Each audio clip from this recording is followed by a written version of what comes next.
Top quality और consistent performance के लिए सिर्फ सिल्वर पंप नाम याद रखना। સમાચાર સુરતમાંથી કે જ્યાં જાહેર માર્ગ પર બાઇક સ્ટન્ટ કરતો વધુ એક વિડીયો વાયરલ થયો।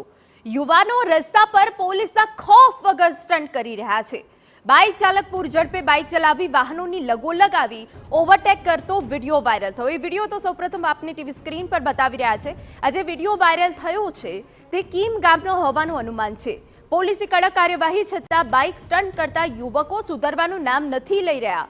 રીલ બનાવવા માટે યુવકો આવા સ્ટન્ટ કરી લોકોના જીવ જોખમમાં મૂકે છે।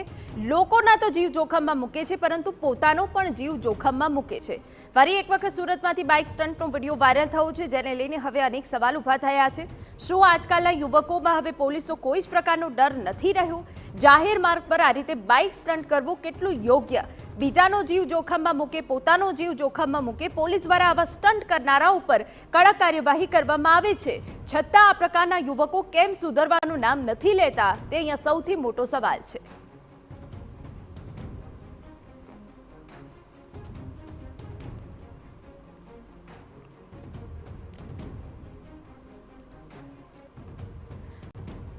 તો બે અલગ અલગ તસવીરો અમે આપને બતાવી રહ્યા છે કે પહેલા તો લક્ઝુરિયસ કાર સાથે સ્ટન્ટ કરવામાં આવ્યા હતા અને તે બાદ આ જે વિડીયો અમે આપને બતાવી રહ્યા છે કે જ્યાં બાઇક સાથે સ્ટન્ટ કરવામાં આવ્યો। પરંતુ જે બીજી ઘટના બની હતી કે જેમાં કાર સાથે સ્ટન્ટ કરવામાં આવ્યો હતો તેમાં પોલીસે કાર પણ કબજે કરી છે, યુવકો પાસે માફી પણ મંગાવી છે। પરંતુ એ બાદ તરત જ આ પ્રકારનો વિડીયો ફરી એક વખત વાયરલ થયો જ્યાં યુવક બાઇક સાથે સ્ટન્ટ કરે છે। શાળાની ફેરવેલ હતી અને તે દરમિયાન જ વિદ્યાર્થીઓ દ્વારા કાર સ્ટન્ટ કરવામાં આવ્યો। જે જાહેર રસ્તાઓ છે ત્યાં લક્ઝુરિયસ કાર સાથે રેસ લગાવવામાં આવી હતી।